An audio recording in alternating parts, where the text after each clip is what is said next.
So we're gonna go ahead and so we're gonna go ahead and start the main topic of the show today, and I wanted to talk about GameStop, basically shining a positive light into the company because there's been a whole lot. I mean, since we've been alive, there's been a lot of hate and all of that with GameStop too. But Sure. forget all that. A lot more recently, game all the stalking stuff that went on, and the fact that they were dying. They were going bankrupt left and right. Tons of stores shutting down, and then this Everyone going comes to the moon. around like a magic little golden ticket here, and pretty Yeah. much saves the company. Same with AMC. I mean, AMC and GameStop are the two big ones in this whole game, but which again, they need to do a movie about this because it's insane. They will. They will. Yeah, somebody probably will do a documentary or something on it. Right. But I got a guest here with me, Joshua. He's actually an employee at GameStop, and I thought it'd be a good opportunity to sort of shine light on the company, talk about those good memories, talk about console launches and all that crazy stuff. But before we even get into that, I wanted to go into a whole thing of just introducing Josh here and basically ask him some questions. But right off the bat, I wanted to ask like what your favorite console of all time was. Me personally, have to be the Dreamcast, just 100%. Nice. Arguably best launch lineup in the history of a game launch. Like, I can't really think of anything. I mean, yeah, Xbox had Halo, but that was pretty much it for Xbox was Halo. They had a large lineup for sure. Dreamcast was like, huge. Like GameStop or GameCube, excuse me, had you had Rogue. What was it? Luigi's Mansion, like Rogue Leader. And that was about it, but nothing like not much. Drop Dead Spectacular. I have to get the system like now. Like Dreamcast had Soul Calibur and Sonic Adventure. Those were the two I got along with NBA and NFL Blitz 2000. I mean, that's a good one right there. Like, those were just weirdly my favorite memories of Dreamcast was Sonic Adventure. I put awesome so much energy and time into that game, and then the second one was great as well. That tiny garden, I would spend so many hours managing that little garden. You guys remember that? And Sonic? The Cho Garden. Yep. Yeah. Well, like my thing was like, it came out on the perfect release date, September 9th, 1999. Like, yeah, that's really cool. All nines, and then, it was just turn of the century. It was great. Awesome. And it came out before the other systems did. So at the time, I mean, there was nothing better. Like, it blew all of our minds. Yep. And then it did online gaming even better than the others did. I mean, it had web browser. I think like Phantasy Star Online, I played a ton online with that. I even played, what was it? Choo Choo Rocket. You remember that? I actually played that online, and you could actually get, that was the first console that even had DLC sort of thing. You actually go on there and get new levels if you connected online. I remember Phantasy Star,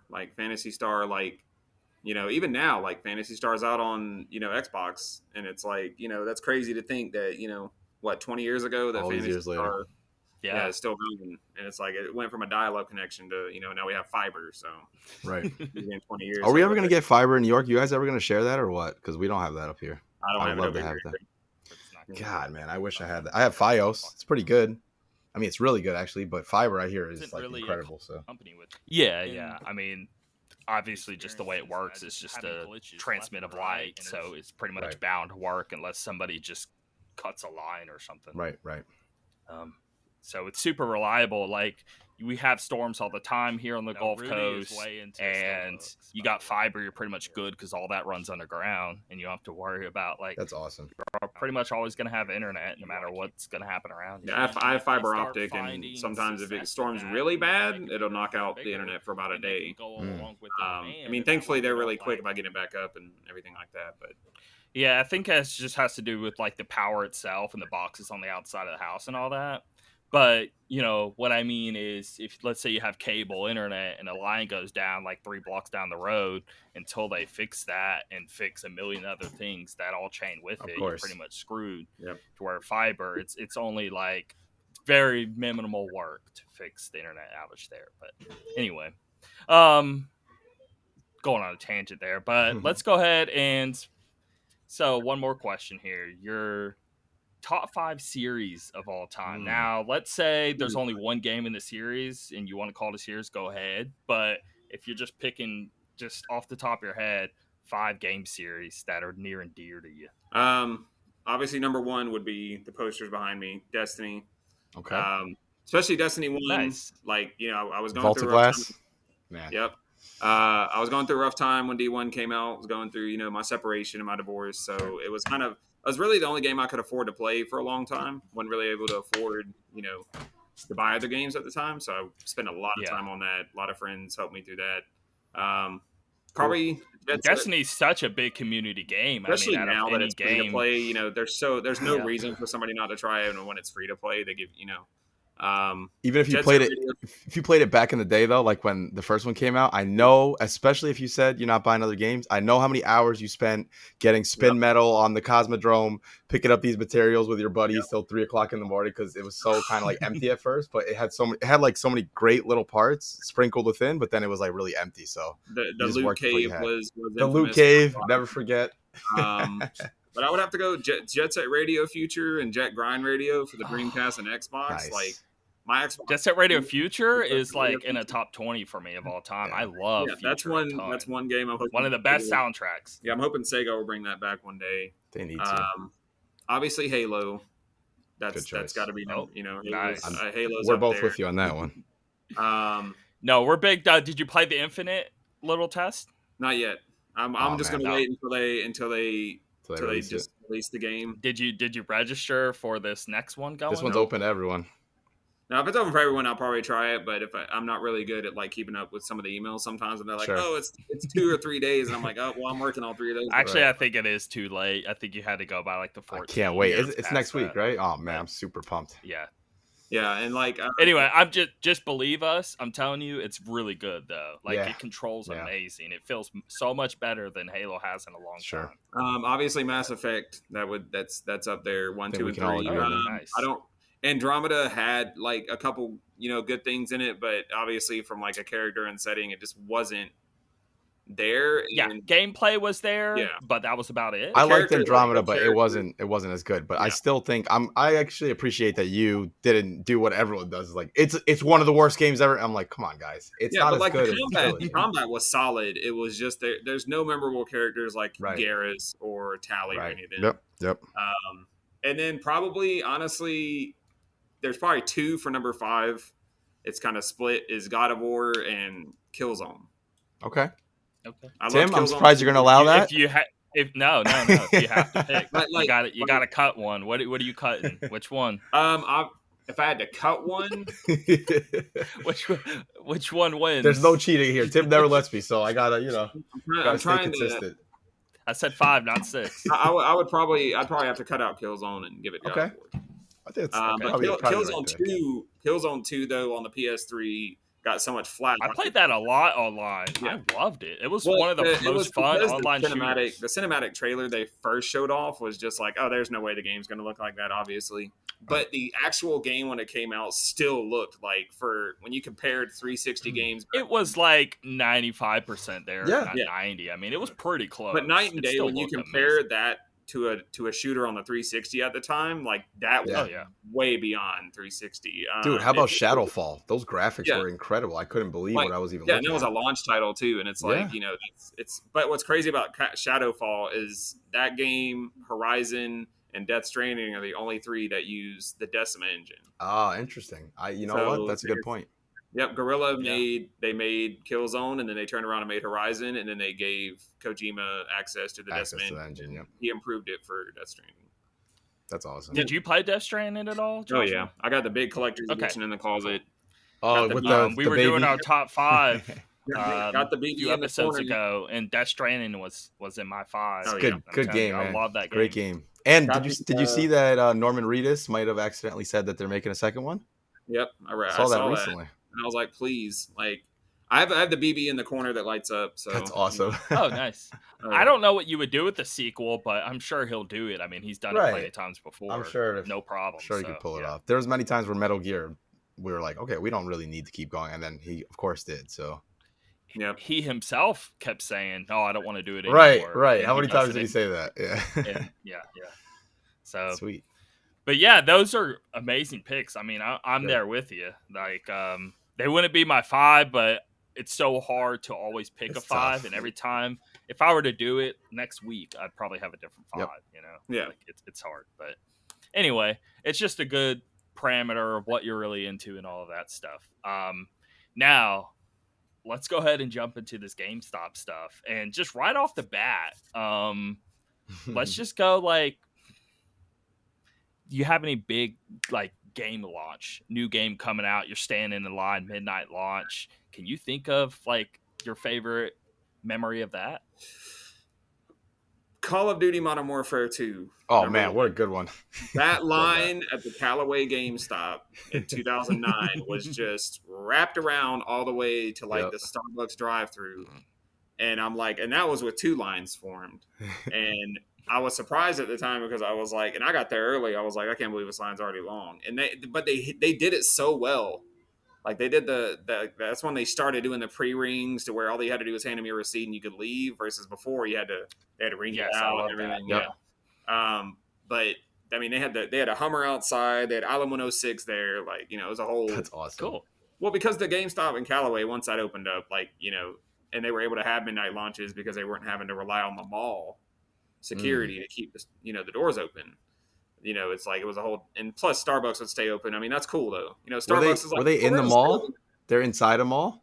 The GameStop. There's 3 GameStops in. Well, there wasn't 3 in Panama City. There was the one on the beach, the one in town, and inside. Is that where this one? Is it where this moment was? Nope. The one in Callaway is the one that was outside. Okay. Where they could actually have their own. Yeah. Gotcha. But they were connected to Starbucks, and Starbucks stayed open until midnight. Oh, smart.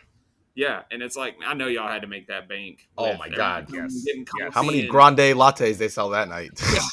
And out of all things, if you're trying to stay up, I mean, coffee's your go-to. Yeah. So, And you were staying up, especially for that game. Like, you know, back then you didn't have to wait for like, you know, a 20 gig update or you just put in and fire it up. You know, I mean, I installed all my games by that point on my 360. So, but you know, just even then, you know, 7 gigs. Do you think that was so? Call of Duty sells, you know, tops as they go and sell more and more. Right. But in terms of, I guess, just popularity of like, I don't know, our age group, I guess you could say, like, it's hard to imagine Call of Duty being bigger than when Modern Warfare 2 or even 3 that was the like, peak. I feel like that was the height. Yeah. Of us, right? And that was, you know, before, you know, you really didn't have as many like bots or aim assists or nothing like that. Like, you know, it was strictly relied on your internet connection.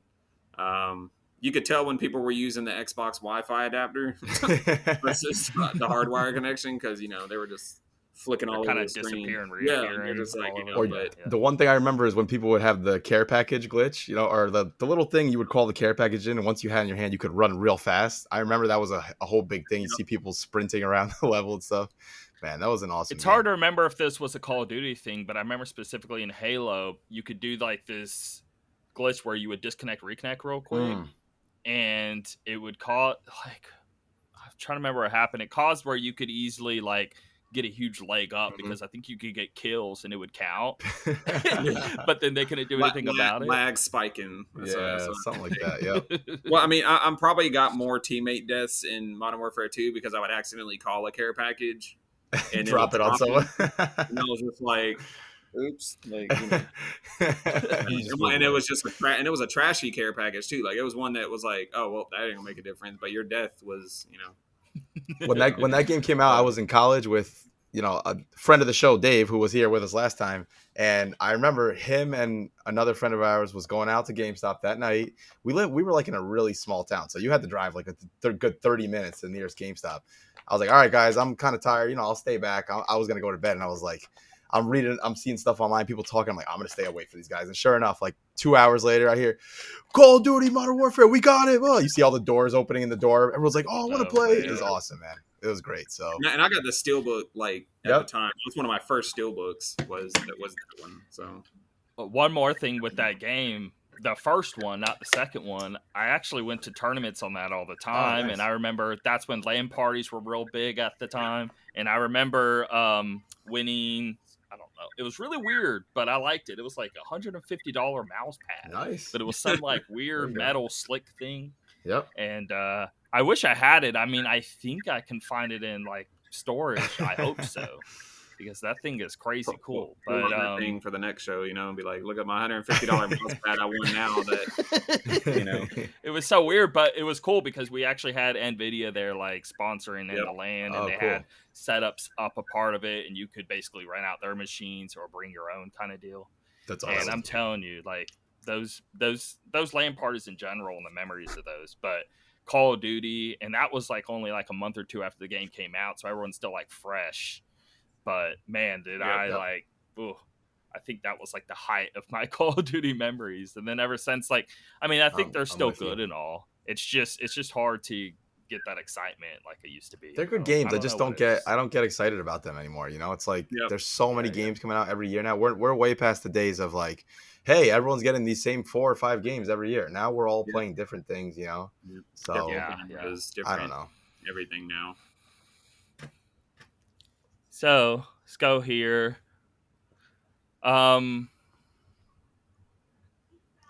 What about console launch memories? Have you ever even gotten a console right at launch? Day one? I mean, I got the Series X at launch, but there wasn't really any launch because of COVID. Probably the last console launch I went to was, I don't know if you'd count Gears of War 3, but I got the Gears of War 3 360 when it came out with Gears of War. That's cool. I remember that. And that was a pretty fun launch because I was actually able to go get it at midnight. Because it was funny because at the time, like, I went into GameStop and was going to pre-order Gears of War 3, and then I think Russell was his name, that was the store manager at GameStop at the time, he's like, the Gears of War Xbox is up for pre-order if you want it. And at the time, I had the original, like, I had the Black Elite. Oh, yeah. So I was like, I had like, I think maybe, what is it? The one. I think that had the Wi-Fi built in, and some of the older ones you actually had an attachment for. But it was like I only had 120 gig hard drive in my Elite, and he was like, do you want to reserve the Gears of War when it's still available? So I went ahead and did it. I was like, you know what, screw it, I'll do it. It has like double the hard drive or triple the hard drive space almost, and it looked really cool. Yeah, that's one of like the cooler console like special edition. Wait a second, did this come with that, or am I thinking of something else? Because I have this controller. That's the Xbox One. This is the Xbox One. Yeah, okay. Yeah, because I remember having this. What was cool about it too was like it came with the game, like an actual physical copy of the game. So I was like, okay, so at the same time I was getting the game with it, so I'm like, that knocked out, get me having to reserve the game. And then so I just went ahead and traded in my 360 like a day before the game came out. And went that night. Now, this isn't really a console launch, but the Wii. You remember how hard that was to get for so long? I mean, we're a year in, and I'm waiting in line for 6 hours to get the Wii. People, and that was people talking about the PS5 shortage, and it's like, man, y'all went. You guys haven't seen the Wii, yeah? Well, I think it's because the Wii had so many accessories it needed in the box, and it's like they had to make sure they had everything in the box for you to, and plus had GameCube components. So they're there for a while. I stayed overnight outside of a Target for freaking Wii. I mean, I was with like 3 or 4 of my friends. My one friend had this little like cheap projector that he had bought off Amazon a while ago, and so imagine like we're outside of the store, and then above you there's a ceiling, right, extending above you. So we set up this was the funniest setup. We had a car that was on, and then you had some cords going to the GameCube, and you had like that screen, that portable screen, but then we would project it onto the ceiling. So we're all sitting here for hours like this, just like playing Melee, Super Smash Bros. Melee for hours, and just try to like people cheer each other on and stuff. It's like somehow we made it through that. It was freezing though. I remember it was really cold. I missed the screen. I missed the flip-on screens. I know there was the Kickstarter one for the Series S. I saw that. I'm like, it looks cool. It reminded me of the original PS1 screen bundle that they had before they discontinued. I think I still have that thing somewhere in storage. And it had the speakers built in. I'm like, that's cool looking. Like that's smart, especially with the S. The Series. I don't know if you've realized how small the S is. Yeah. I mean, it's like this, like real talk. It's like little above a hand. It's about this big. That screen is perfect. Crazy. Screen is perfect for that thing. Well, yes. I've gotten a few in at my store, and like when I try to tell the customers like how small it is, I'm like, let me just crack open the box so you can see it, and I'll just pull it out, and they're like, that's it, and I'm like, that's it. Like, you're literally just plugging in an HDMI cord and your power cord, and you're set, dude. Like you don't, it looks like a speaker. Let me ask you a question about console launches more specifically with you. So what if you have to work? You're doing the midnight launch and everything, and you're interested in it. Is there any way you can get one? Are you going to get out of line and get in line? Yeah, how does that work? I'm not sure. Like, Because I know with the Xbox last year, obviously we didn't have a midnight launch. It came out, on I think it was 10th or 12th or something like that. Yep. I mean, I worked for a couple hours to get through our stock that we had at my store, and then I went to another store that I had a pre-order. I see. At to pick it up. Okay. Obviously, if it's pre-ordered, we can't sell it. Sure. And I just went and picked mine up, no problem. So I guess you're just allowed to pre-order as long as it's a different store.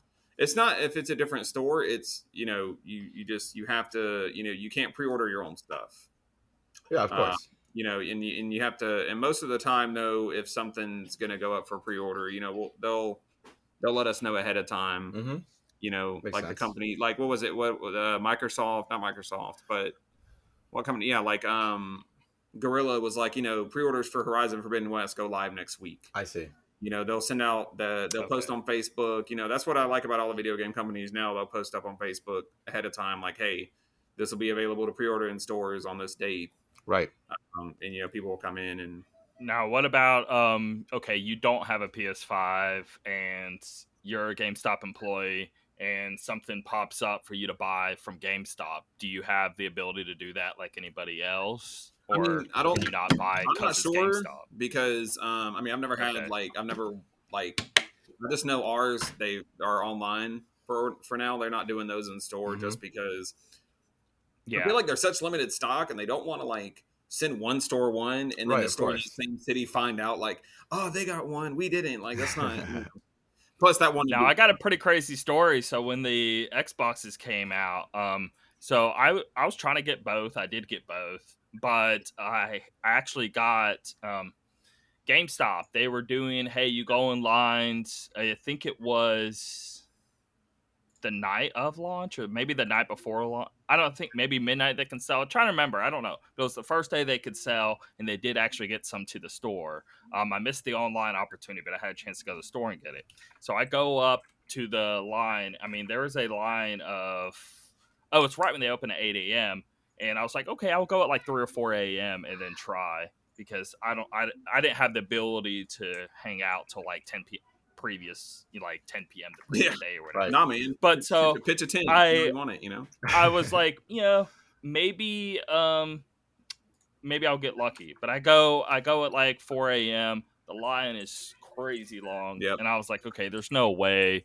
But I just waited till the employee came at 8 a.m. to explain how many units he had anyway. Because I don't know. It could be 50. It could be 3. Right. I have no idea. You never know. So I think I'm number 45 or something. That's thankfully with the PlayStation 5, I did not work that launch because I'm more obviously of Xbox. Sure. And I worked the Xbox one because that was my main system. And my store leader, she was just like, I'm gonna let you handle the Xbox stuff because that's your area of expertise. Yeah. So that's good. They do that. They see this employee is really big into Xbox. It'd be better for him to be here. Is it cut? He'd be a better hype guy because you got people in the crowd. That's what I was just gonna ask. You can talk Xbox. That's what I was gonna ask next. I went outside. We had to post up the night before how many we were gonna have available, extras on the door, so that way people weren't waiting. For me, for nothing. Yeah. So do you get? I'm pretty sure I know the answer to this, but so when you're there, it's 12:05. People start coming in. They're all hyped. They're all excited. I'm assuming you're getting usually they're pretty excited too. From what I've seen, they're into it too. They're talking to you. What are you gonna buy? Oh, I can't wait to play this. Right? So are you kind of into it? Do you enjoy it? Some people just want their stuff and leave. But how about you though? How are you feeling throughout this whole thing? Are you talking with them? Are they hyped? Do you have any was any good conversations going on, or people just I want to buy and leave? Well, see, now my store specifically, thankfully, we have I've kind of built up the Xbox crowd over the last year. Because when I got there, it wasn't really spectacular. My store leader was we hardly have anybody for Xbox or anybody would get excited. But I feel because the Series X's and S's have been easier to get than the PlayStations, I feel it's slowly built up. Xbox in general has been building up because PlayStation completely dominated the last gen. Yep. But now they're finally having some things up their own sleeve and actually getting a bigger name now. Yep. So, currently Xbox is a lot better shape than what they were at launch. I ask people, what are you going to use it for? Because personally, when people ask me, which console do you think I should buy? I'm I'm not just going to say, okay, Xbox straight out the gate. No, what are you trying to do? Yeah, What I'm do gonna you ask want? you What do you because like? like if you're just gonna mostly play single player stuff, then you're better off sticking with PlayStation because they have more exclusives that are single player. Yeah. You know, and the single player exclusives on there are like solid. Yeah. But if you play Call of Duty or more multiplayer, like Xbox Live service is just night and day. Like I it's agree. gonna be a much better like online service for you as far as connection and all that stuff. Because I know last year during COVID, Sony had to like restrict how like the bandwidth during when everybody was having to stay at home. They had to like how much bandwidth you were so you could download downloading a game took hours even with a good internet. Yeah, it's just a matter of money at that point. I mean, obviously Microsoft is a gigantic company with tons of servers and all of that. Sure. Sony's just not in that boat. They can't do stuff like it's that. not Microsoft has more money than them 100 times over. I mean, there's no way they could ever compete with that. I've had a few people like customers come in and try to tell me I can't believe they bought Bethesda, like that's like a waste of money, and I'm like, you don't realize that they made like they made like 1.2 billion last quarter. That money's just nothing to them. They already made what they bought that company for already. There's no they needed a big name company to start making some exclusives for them. Obviously, no, that was 100% a smart move. And I was having this discussion with someone else. A lot of those games that like Machine Games and Arcane and all those guys, they make such great games that people really all really those enjoy. Studios. Think how many studios. Oh my god, yeah, that's a ton. And especially with Starfield, like Starfield, I don't know, like obviously they haven't shown anything on it, but like just a game title like that you're like, oh, next holiday season, like or now that it's this funny situation with Deathloop, right, is on PlayStation exclusive for probably a year, and Microsoft owns it. Just think how this game's getting such positive reviews. All these people are raving about it. When they make Deathloop 2 and it's only on Xbox and clearly PC, the studio's good, right? When it's only on Xbox and PC, it's going to be a big deal. People are going to be. Well, it's just like with what was it, Outer Worlds? Like Outer Worlds came out on Xbox and PlayStation 4, and then now since they bought Private Division, Outer Worlds 2 is only now Xbox PC. So like stuff like that. But Deathloop, I think what they said is going to be a year. A year, right? Then, like they'll put it on Game Pass day one next year. I'm just so appreciative to Xbox for letting me play all these games on PC. My God, it's just amazing. Like I'm still giving you money, you're still getting my money. I'm just not buying your Xbox. And once PlayStation, it's been like 2 or 3 years of this of them finally being nice with PC and console, and it's all one big ecosystem. Yeah, and the fact that I can play all the Halos now, with Tim on his Xbox and my other friend on his Xbox, One and everything. It's just amazing. It's really you're cool. not having to give up your resolution and frame for them console peasants. We all get what we want. We play the game together. It's great, especially the cross play is huge for me. Well, one of my buddies calls me a console peasant. So. No. What's funny, I'm playing on Series... Now, I have a PC as well, but I have Series S. I'm playing 120 frames on Series S. That thing's impressive. And he's over there.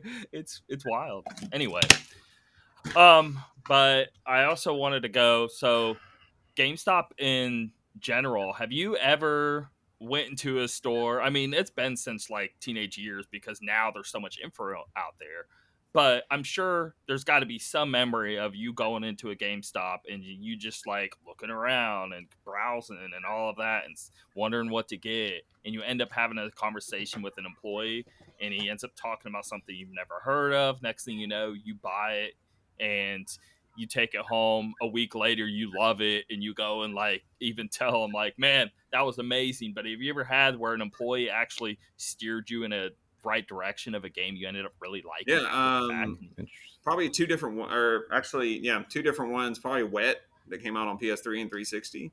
Remember that was made by I never played that. What even is that? It's kind of hard to explain. It's been so long since I played it. I just remember the cover. And then the Saboteur. I don't remember if you remember that one. The Saboteur. Oh yeah, the Saboteur. Wasn't Wet like a shooter? I if I remember correctly, it was a shooter. I just don't remember what kind of shooter, but it was a shooter. It was just kind of a, how do you want to put it? I guess like a thriller.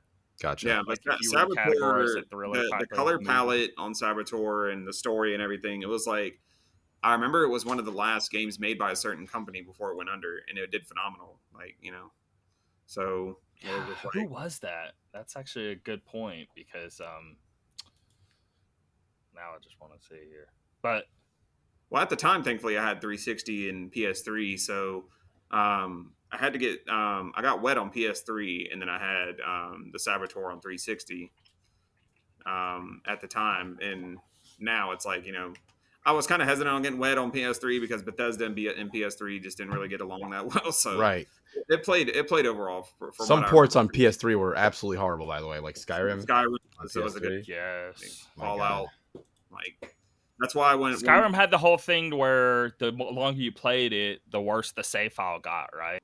And yeah. things would just start Oh, breaking I do after a remember. while. I do remember that. Yeah. Well, my thing is what was it?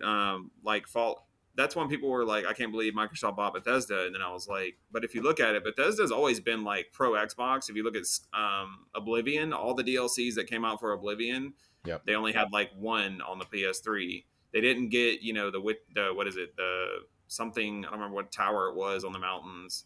They didn't get like any of the horse armor.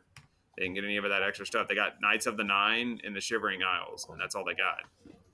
But they kept patching the 360 version, and fixing it versus the PS3 version. They kind of just left alone. I was Remember like, horse armor, like yeah. the first. I want to say one of the first like traditional DLCs. Like who knew what we were getting into all those years ago? Horse armor? How dare you make me pay for horse armor? Now look where we're at. Games yeah, and coming it's out. funny because I bought Skyrim on 360 and PS3 because I was like, you know what, let's try out them on both to see which one plays better. I put in the PS3 one, and like I fell through the map and just put the game disc back in the case, and I was just, you know what, took it back to GameStop, and I gave it to my buddy behind the counter. I was like, okay, I fell through the map. I can't play this. So he thankfully refunded me because he understood that thankfully there was no codes in the box, so I didn't have to worry about, And Skyrim, when that came out, I mean, I was a big PS3 person at the time, and so I just bought PS3, and this was like day one. I had no idea like Xbox was better and all of that stuff.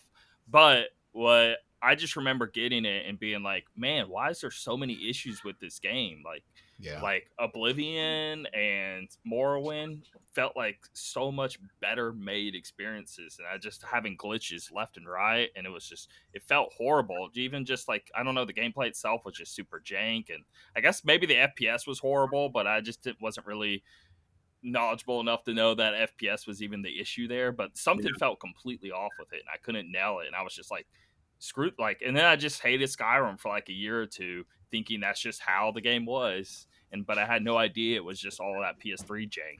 Sam, we can cut this out, but I think you're frozen. Josh, is he frozen for you too? Yeah, he's frozen for me. Yeah, too. this whole time you've been. I didn't want to interrupt you, but for like the last minute or so. Yeah, let's see. So cringe.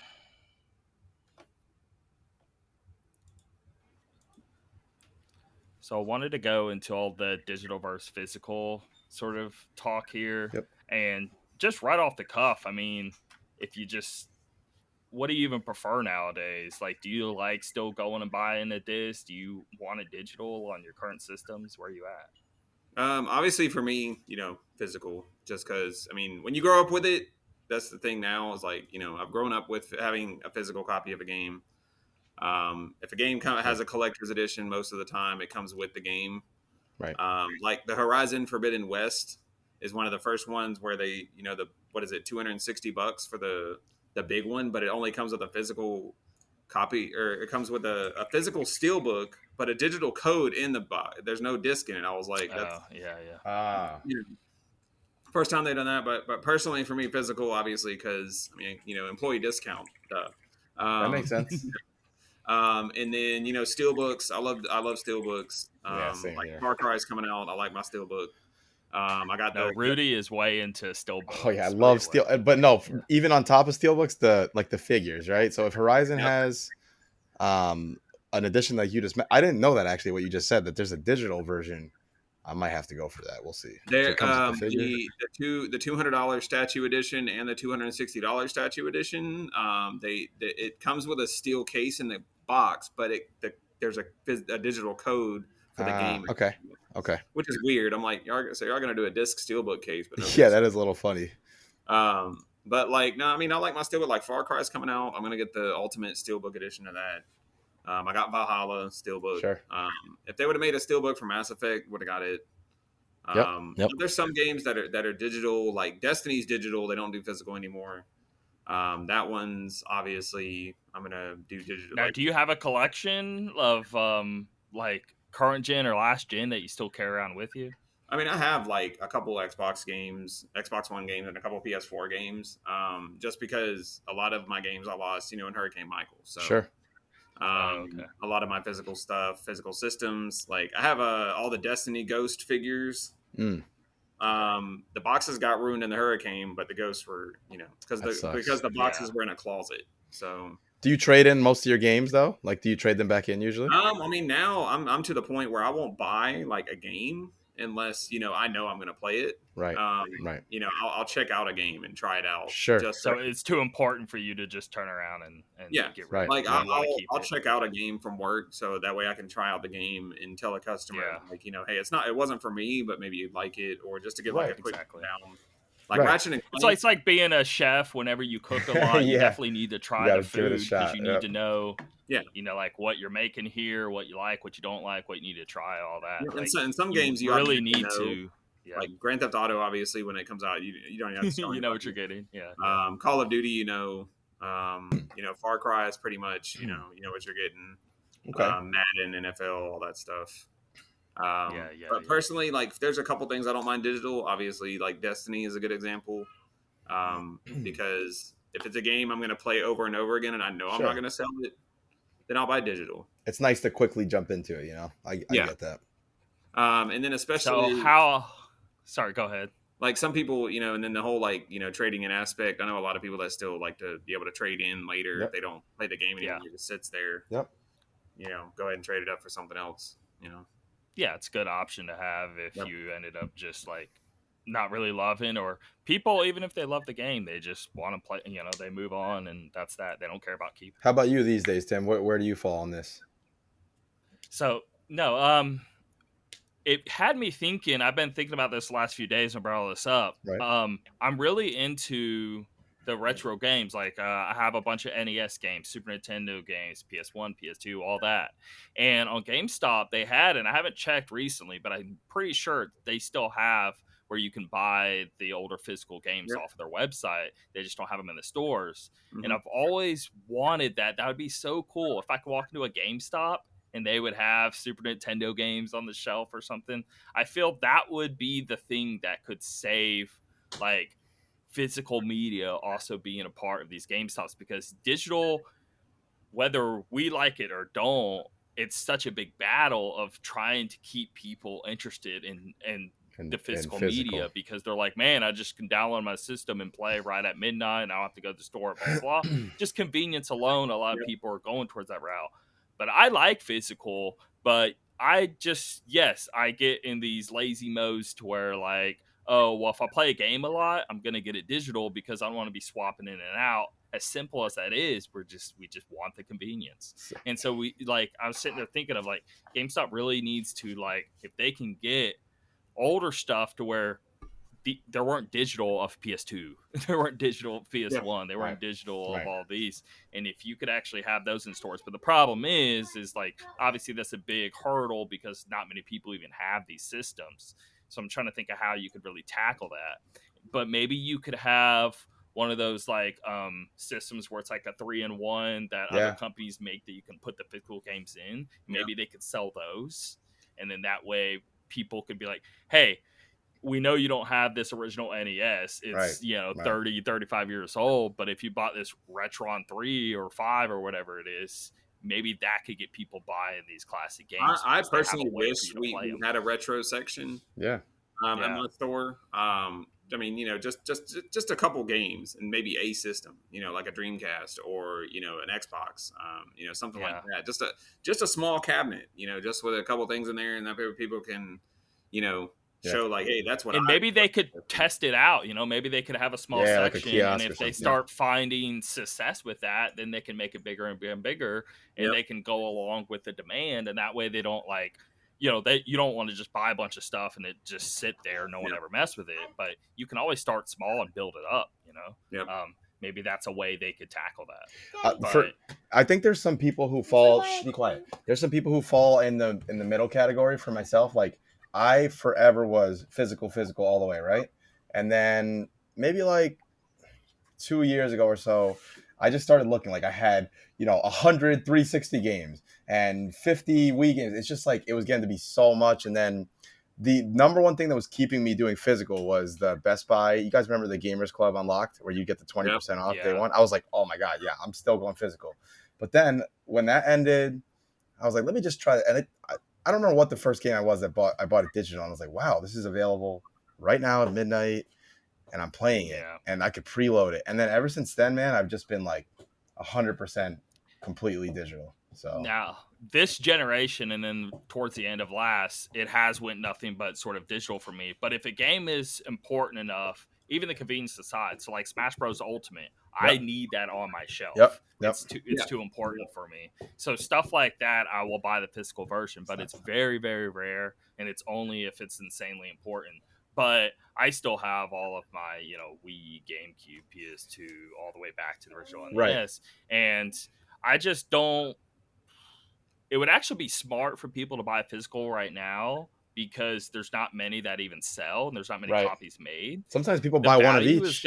I've seen that. The value is going to skyrocket of especially PS5 Series X games. I'm telling you, because there is not many copies out there at all for these. How about Wii U games? And there's some Wii U games. Talk about the value being amazing. Exactly. Wii U value is really high because of that. Because there's not many copies out there. I have a Wii U in the closet. I mean, it's not hooked up at the moment, but like I have and that's the thing is like people ask me, well, why don't you have a Switch? I have an Xbox and a PlayStation. They're like, why don't you have a Switch? And I'm like, well, my girlfriend has a Switch. If I want to play a game on the Switch, I'll play it on that. Play it on that, and then that way, and be done. Like, I don't personally want one just because, I mean, I have a Wii U, so, like, a lot of the games that come out on the Switch now are just a lot of Wii U ports. Them over, and, and I'm like, okay, as soon as you give me Twilight Princess and Wind Waker on the Switch, then maybe I'll consider one. But until then, like, no, I'm gonna, just keep rocking that Wind Waker. Now, what are you doing about Breath of the Wild 2? That one, I'm probably just gonna steal your girlfriend's Switch for a few weeks. Play that. Probably beat it. We'll see. Because I mean, Breath of the Wild, like, I mean, I've seen it. I played it on PC and seen it running like 60 frames, and I'm like, man, Nintendo, like, y'all got to get on that. Like, Breath of the Wild with 60 frames, they really should. So if they came out with a pro model for Switch, would that get you to want one? Let's say it was at least 1080 60 on all games. It depends because like the hardware is that's like 2 generations old hardware. So let's say it wasn't. Let's say it was. I'm just saying. Let's say it was what you wanted out of the hardware. I mean, even then, you're not going to get 4K 60 on a handheld. I mean, you got to have some sort of realistic. That's why I miss Nintendo having just a home console.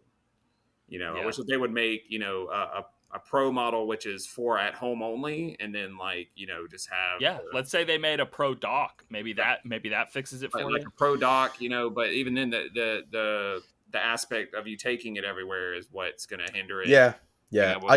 I personally think the Switch doing this handheld thing that they did was the smartest thing they could have ever done. They can't compete in the same space anymore.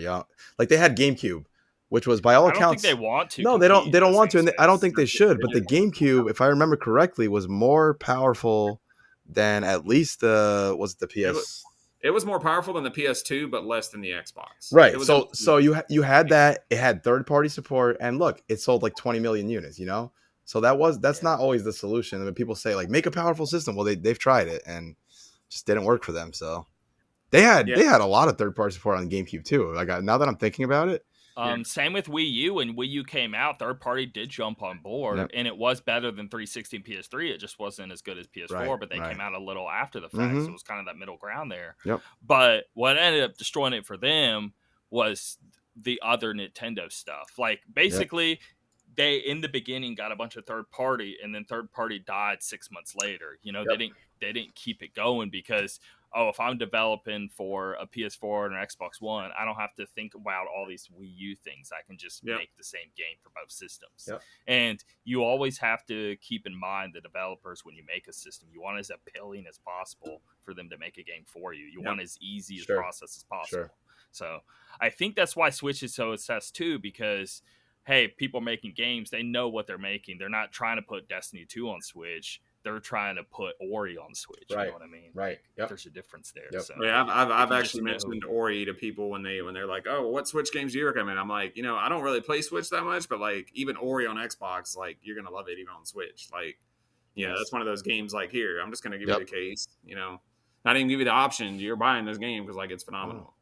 But it's like now he cut out. like now, and that's the thing with that's what's crazy about the Wii U is the eShop is still up because it shares the same eShop as the Switch. Yep. Like a lot of the DLC, like obviously they have DLCs, so they can't just take out the eShop on the Wii U because people have paid for digital content on there. So it's like, they don't want to pull like what Sony tried to do a couple months ago. Oh, we're going to pull those stores. And then like, a day later, everybody was ripping into them. Like, how dare you? People still play this system, like, you can still, you can't go to a store and buy a physical copy of Wind Waker anymore for Wii U. And if you find a copy, it's like $40-$50 when you can buy it digital for $20 on the eShop. Now, you being in a GameStop store, do you... let's say the traffic coming in, are they buying the the accessories and stuff like the toys and the shirts and stuff like that, or do people still mainly buy games? Is it a good mix of the two? I'm curious my about location that. I mean, my customer base is a very good mix. I love my customer base in my store. They're very relaxed. I don't have any that come in and it's just there's some stores, regardless of what store it is, Walmart, a shoe store, whatever, have that one customer that always comes in and want free stuff or always wants to return something and get full money back. Now at my store, like we're so like hands on because we're not as busy as like a giant store. I see. Yeah. So whenever they buy stuff, for the most part, we don't, they're not bringing it back because we got them everything they needed right off the bat. They know you. They know you personally. Sorry, Tim. Like we have a bunch of people. We have a few customers that I have their number. They have my number. Okay, cool. They'll ask me, hey Josh, is this available for pre-order yet? Because I'm, pops especially. Pops are huge now. Okay. And as soon as I mention to people that don't even know that you can pre-order pops like in store, they're like, wait, what? And I'm like, yeah. I was like, I have a huge pop group that, they want to make sure that when the pops come in that they're not damaged, tossed around the room, and they'll know when I get the pops in. I'll call and be like, no, this box is janked. You're not going to want this one. Let me send out an email to try to get you a replacement because you're just not going to be happy with it. And they're perfectly cool. Just let me know when it comes in. Yeah. And a few of them, like two of my Destiny pops I have, two of them helped me find, like I have Atheon that I was able to find. One of my buddies found for a really good deal. Nice. And then, the Gold Osiris, which now he's like $150 or more. Wow. I was able to get him on a good deal because some of them have pops and they're like, we know you're not going to resell it. So we'll sell it to you because we know you're going to keep it. You know what I mean? Like they know I'm just going to keep it. I'm not going to take it out of the box. It's more. And then the Gold Osiris, one of my regulars, he brought it to me in the plastic case. And, he was like, well, here it is. And I was like, oh man, like, because the Gold Osiris on eBay, now I don't know what the price is now, but at the time it was like $150. Gotcha. But what you're saying though is you're feeling happy about making all these connections with these people, and that's what's driving them in. And especially whenever you have like, I have a few customers that come in, I'm like, and like the first thing that comes out of my mouth is like, oh Lord, and they just laugh because they know, like, I'm like, what do you want, But I mean, I was thinking of like the store in general, like GameStop's okay in 5 years. I'm thinking about the future here. I'm wondering, like, do you think these other items are selling enough to where like you think they're good now and they're busy and all of that, or in 5 years, let's say the stock stuff that they need to? How do they win? Because the physical games are at a weird point. Well, I think it's do you think the other stuff helps enough? I think it's kind of split. Obviously, Nintendo's still doing the physical thing. 100%. Like they send us, so many copies of Skyward Sword. Like they want people to buy the physical, the cartridge because. So you're noticing a lot more Nintendo copies coming in than of other companies. Nintendo, except for WarioWare, for some reason that one was. Just, I don't know. That was the first time we've only gotten like, I think we only got like one copy in, and it was the one that somebody pre-ordered, and I was like. what? Like, this is a Nintendo. Nintendo usually sends us like 10, 20, 30 copies, and it was just one. I was like, gas because, but like I see, with Nintendo still being strong physical, handheld, being able to carry the game around with you, because some people don't have Wi-Fi, and the Switch is perfect if you don't have Wi-Fi. Physical with handheld do kind of go pretty hand in hand. Yeah, especially when most of the time when people buy a Switch, we always tell them, get a case, screen protector. Right. You're going to put the games in the case. You want to be able to, because they're so small. I'm like, you're going to lose them. And most of the time they get one, and that's the thing with the physical games with the Switch is like you don't have to have internet easy. You just pop it in and use it. Yeah, and they require such a small amount of space when you use physicals on Switch. You buy yourself a 128 gigabyte SD card for cheap, and you're good for. I mean, I've never had to change that thing, So, and that's the thing is like most of the games, like even Breath of the Wild, even if you think the update file's like 2-3 gigs. Isn't that crazy? Like you have Call of Duty, which I understand more is going on, but the fact that you have Breath of the Wild is like less than 10 gigs, it just blows your mind. It's craziness. Yeah, I think after updates, Breath of the Wild, I think it's probably bigger now. Yeah, when I went on the Wii U eShop like once, it was like I think 13.5 gigs. Still crazy. But that's with the DLCs. I was like, man, that's nuts to think about that game that's that huge. It's ridiculous. It's only that small. But I mean, I think with the pops, and I think because they're starting to get more into the collectibles as well. I think that'll. Yeah, I feel if GameStop keeps doing what they're doing of being it more of like an all-in-one place and not just having games on the shelf, and it being more about the culture of like almost embracing nerd culture as a whole, even Star Wars stuff or whatever, things way outside of games. If you could take and run with that, I think you'll be fine. Especially with PC. Now, every store has a PC section now. You can buy keyboards, mouse. That's cool. We can order you graphics cards, obviously, if they're available. We can order you gaming monitors. We can actually order you gaming PCs if you want. Yeah. That's pretty cool, actually. I didn't know that. Yeah. Now, some things are limited. I've had a customer request for gaming monitors to be sent to the store, and they've had no problem sending those. I haven't tried a gaming tower yet. Mm-hmm. Maybe that could be like a feature, but I don't know how long. I would hate to be like, hey, I need hey, I need one of these sent to my store. You need a dummy, and you get it 3 months later. Right. Yeah. It's like no, like most of the time when we have a customer that comes in, they want to order something. They don't want to order it through the website because they don't know how the shipping is going to be. Versus, I'll be like, you know what? Let me see if I can send out an email to see if I can maybe just get it sent to the store. Right. They feel more secure. I mean, I order stuff online, and I'll purposely send it. They'll give me an option to send it to Walgreens, and I'll be like, hey, let's do that because I don't want to send it to my house. Right. So yeah, and if they send it to the store, a lot of times we get it quicker than they would get it to their house. Yep. And then if they have a problem, if they don't want it, it's not like they're having to return it from home. They're already in the store. They didn't even have to buy it. We can just keep it. Yeah.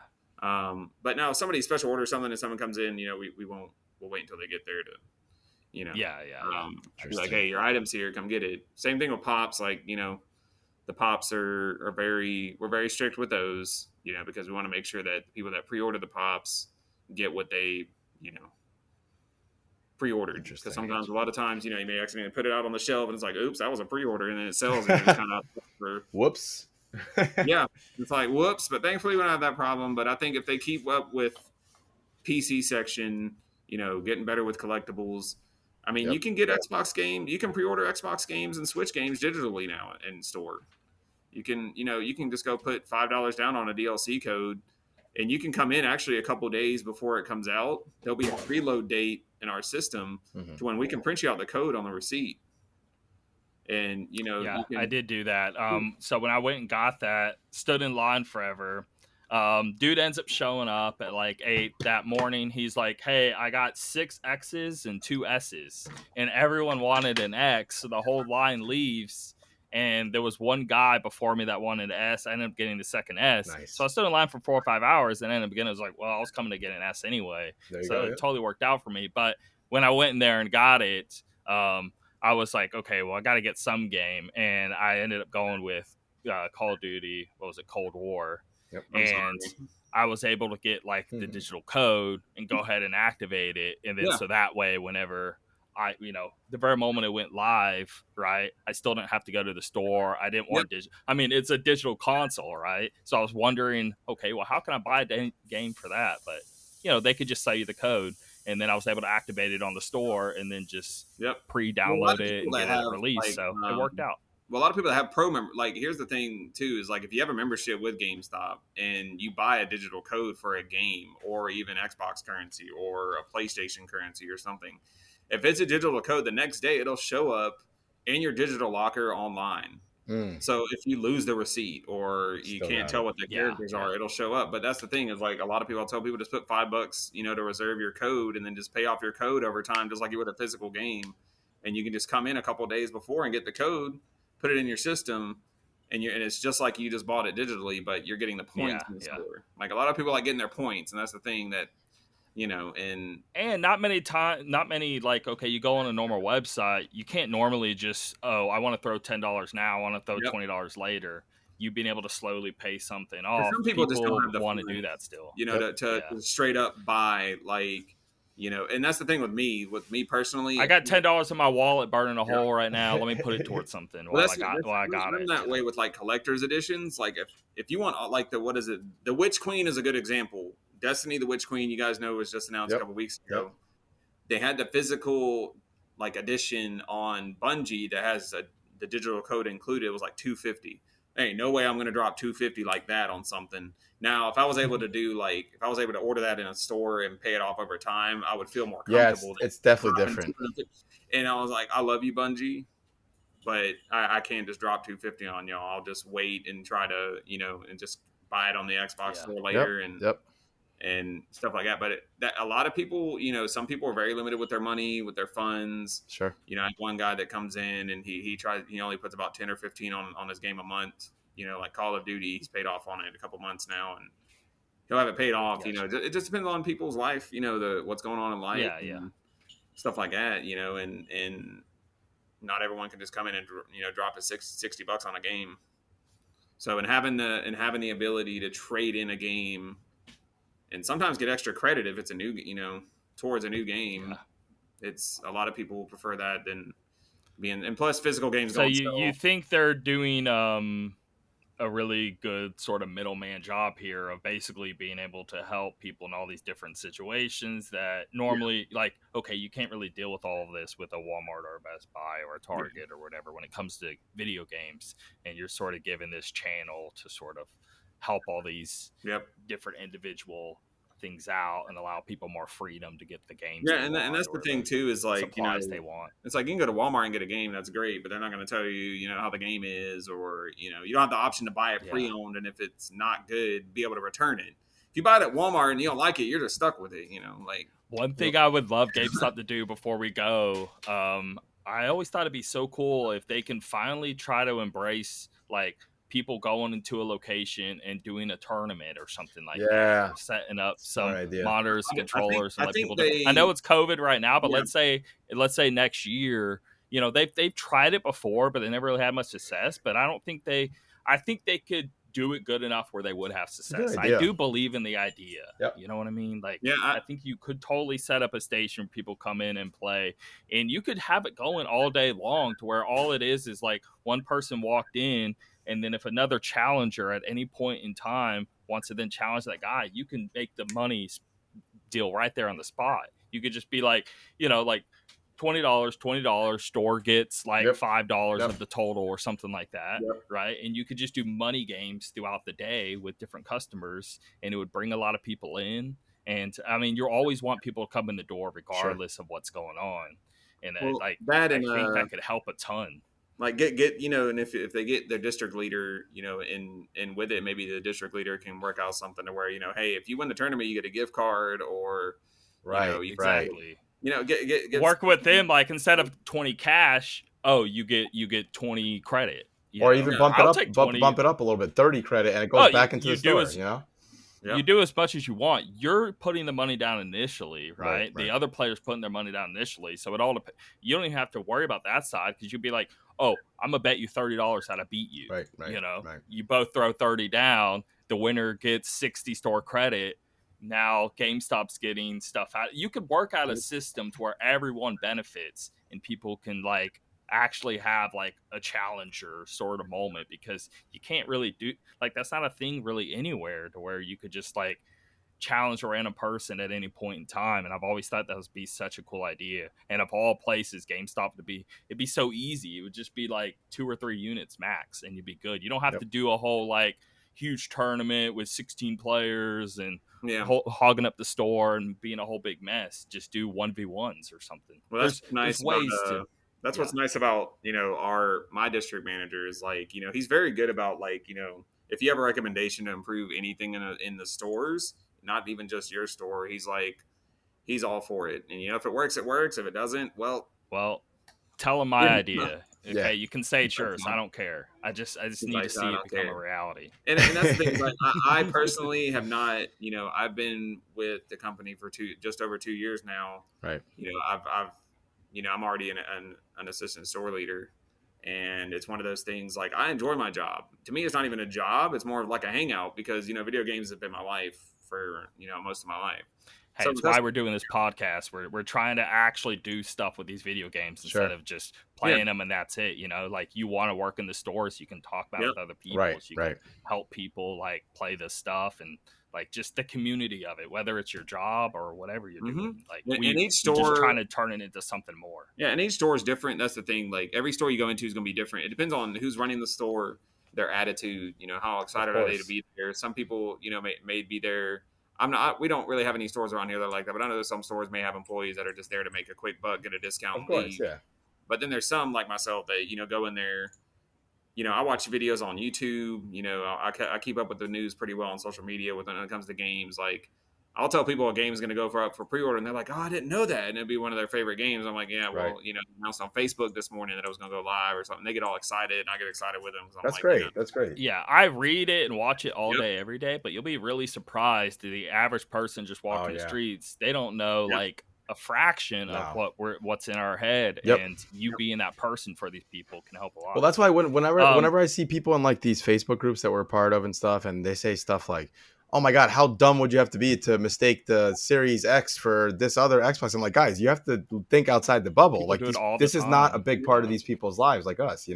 People make mistakes like that all the time, I'm sure, and they're not dumb for it. They just don't follow it like we do. So, and that's why I said like that's what's the fun part about my job is, like I said before, when people come in and ask like, "Well, what console do you think I should get?" And I'm just like like this, like, "All right, sweet." Like, let me start asking. Dive in. Let's dive in. Like, let's see what you're really after. Do you have kids? Are you traveling a lot? Like, instantly if they say they're going to travel a lot, I'm like, okay, probably a Switch is going to be like easily because you can take it with you. But a lot of times I'm like, okay, just getting into that conversation's fun.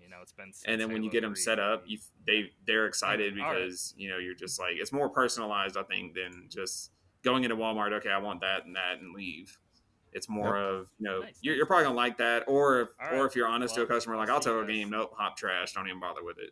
And they're like, "Oh, thank you for being honest." I'm like, "Hey, I'm just trying to save you from having to do a return.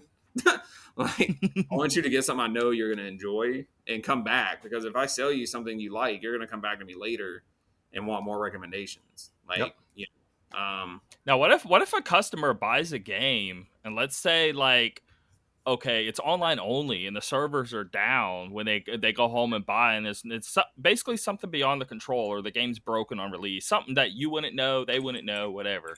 They get it. Like, what's the return on that? Can they return next day? Do they have like 2-3 days to return? How does it work? It's a game to game basis, I think. I know a lot of times too, if you have a pro membership now, and a game comes out, a few games give you, like Madden was one this year. If you bought Madden on like release day, you had 48 hours from that release date until that Sunday to come in with your receipt, and there was a code on it, and you would get the full credit back for that game if you didn't like it. Okay, so y'all are open game to game because you're yourself as a company could easily just see what's going on, and if this is a valid thing that's happening. Well, then if the game's just not good in general, like they just know, like Cyberpunk was a very good that example. 100% just it was sloppy. They got they're not just making up some stuff, and there's some validity to what they're trying to do. I got the game when it came out. You can work with them. Yeah, I got the game when it came out. 5 minutes. I was driving and just fell through the map, and I haven't played it since it came out.